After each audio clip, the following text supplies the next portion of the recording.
আমরা প্যালেস্তাইনের স্বাধীনতার পক্ষে। সারা পৃথিবীতে যেখানে যত নিপীড়িত মানুষ আছে কমিউনিস্টরা তাদের জন্য লড়াই করে। হিটলার যখন ইহুদিদের মেরেছিল তখন আমরা ইহুদিদের হয়ে লড়াই করেছিলাম। আজকে ইহুদিরা যখন প্যালেস্তাইনদের মারছে আমরা তখন প্যালেস্তাইনের হয়ে লড়াই করছি। একইভাবে বাংলাদেশে যখন হিন্দুরা আক্রান্ত হয় তখন আমরা হিন্দুদের পক্ষে দাঁড়াই, ভারতবর্ষে যখন মুসলিমরা আক্রান্ত হয় তখন আমরা মুসলিমদের পক্ষে দাঁড়াই। সারা পৃথিবীতে যেখানে যত নিপীড়িত মানুষ আছে কমিউনিস্টরা তাদের জন্যই লড়াই করে। এটাই আমাদের লড়াই। মানুষের বেঁচে থাকার জন্য যে মৌলিক চাহিদাগুলো সেইগুলোকে ভুলিয়ে দেওয়ার জন্যই আজকে এই ধর্মের বিভাজন তৈরি করা হচ্ছে। মানুষের রুটি রুজি কর্মসংস্থান এই যে মৌলিক চাহিদাগুলো সেইগুলোকে ভুলিয়ে দিতে চাইছে বিজেপি এবং তৃণমূল। তাদের বিরুদ্ধেই আমাদের লড়াই। যেমন দুর্গাপূজা কালী পূজা প্রত্যেক বছর হয়, একবার ব্রিগেড হয়। তার রেজাল্ট কী হয় সময় জানি। এর লোকসভার আগে সমস্ত পার্টিকে নিয়ে অন্য রাজ্য থেকে ডেকে নিয়ে করেছিল, কি রেজাল্ট হয়েছে। তারপরে বিধানসভার আগে করেছিল, কি রেজাল্ট হয়েছে। তো রেজাল্ট ওটাই হবে যাই করুক ওরা, কারণ মানুষ তাদেরকে ভুলে গেছে।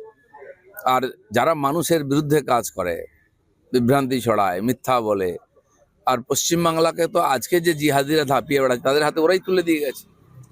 তো তার খেসারত এখানকার মানুষকে দিতে হচ্ছে। যেমন তারা ব্রিগেড করুক যাই করুক তাতে কিছু আসবে না।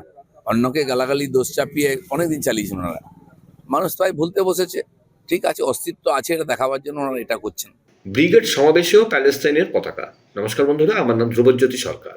মুখে জীবন জীবিকার কথা থাকলেও সংখ্যালঘু প্রেম প্রকাশ্যে এসেই যায়। গণতন্ত্রের নামে ভারত বিরোধী কথাবার্তা আর হিন্দু বিরোধী কথাবার্তা, এই হলো বাম। আয়নার সামনে দাঁড়িয়ে নিজেদের জিজ্ঞেস করুক, মানুষের মনের প্রতিফলন ভোটে করতে দেয় কি? শাসকের দাপট আর পুলিশের দাপট। হয় তৃণমূল না হলে বিজেপি এই মেরুকরণা করতে চায়। মানুষের মনোভাব কোথায় আজকের ব্রিগেড বুঝিয়ে দেবে। রাজনীতিতে মানুষের জীবন জীবিকা ভবিষ্যৎ। জাত ধর্ম ভাগাভাগি এই লড়াইটা রাজনীতি নয়। রাজনীতিতে মানুষের কথা ব্রিগেড তাই শোনাবে। আয়নার সামনে দাঁড়িয়ে নিজেদের জিজ্ঞেস করুক, মানুষের মনের প্রতিফলন ভোটে করতে দেয় কি? শাসকের দাপট আর পুলিশের দাপট। হয় তৃণমূল না হলে বিজেপি এই মেরুকরণা করতে চায়। মানুষের মনোভাব কোথায় আজকের ব্রিগেড বুঝিয়ে দেবে। মানুষের কথা আসবে। রাজনীতিতে মানুষের জীবন জীবিকা ভবিষ্যৎ। জাত ধর্ম ভাগাভাগি এই লড়াইটা রাজনীতি নয়। রাজনীতিতে মানুষের কথা ব্রিগেড তাই শোনাবে। জীবিকার লড়াইটাই মানুষের জীবনের লড়াই।